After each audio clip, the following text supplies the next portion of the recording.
जिस टॉपिक के हवाले से, जिस उन्वान और जिस मौजू के हवाले से मैं आपके सामने बात कर रहा हूँ, वो है इशा की नमाज और फजर की नमाज की अहमियत। हजरत उस्मान गनी ज़ुन्नुरैन रज़ी अल्लाह तआला अन्हु से यह हदीस पाक मरवी है। आज के इस पुरफितन दौर में ये हदीस सुनना और लोगों को सुनाना बहुत ज्यादा जरूरी है, क्योंकि हम देख रहे हैं कि इस दौर के अंदर लोग फजर की नमाज से कितनी कोताही करते हैं, कितनी सुस्ती करते हैं,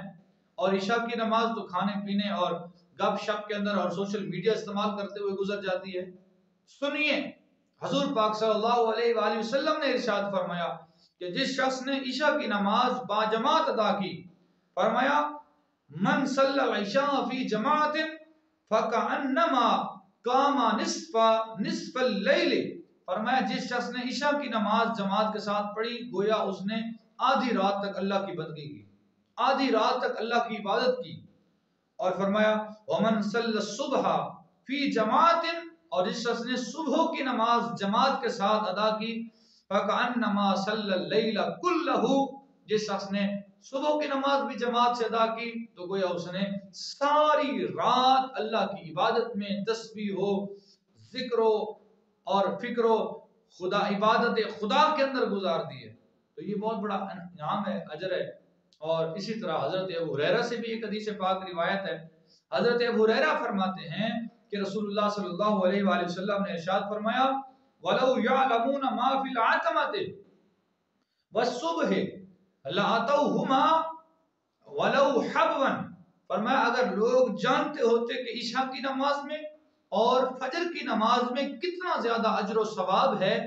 तो फरमाया लोग इस पर जरूर आते, अगरचे उन्हें सुरीनों के बल घसीटते हुए आना पड़े, और अगर मजबूरी की हालत में भी आना पड़े, सख्त तकलीफ में भी आना पड़े, तो लोग अगर कदमों के बल ना भी चल सके फिर भी वो सरीनों के बल चल कर आए, अगर उन्हें मालूम हो जाए कि इसमें अजर व सवाब कितना है।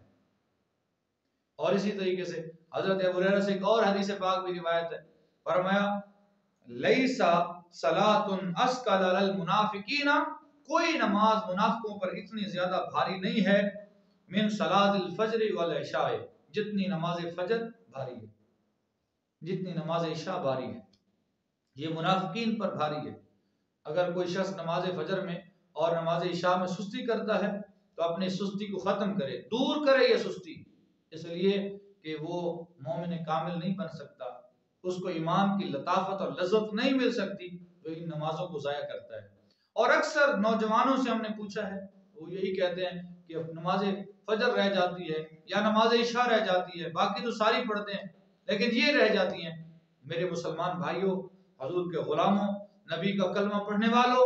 ये फजर और इशा की नमाज बहुत ज्यादा जरूरी है। इसके लिए मेहनत करो, कोशिश करो, अल्लाह ताला अजर अता फरमाएगा। फरमाया और आगे वो यही बात है, अगर ये जानते होते कि इन दोनों नमाजों के अंदर कितना ज्यादा सवाब है, तो फरमाया अगर सुरीनों के बल भी उन्हें आना पड़ता तो वो मस्जिद में आते और इशा और फजर की नमाज जमात के साथ अदा करते। उम्मीद करता हूँ ये हदीस सीने में ठंड पैदा करेगी और अक्ल दिमाग और शऊर को थोड़ा सा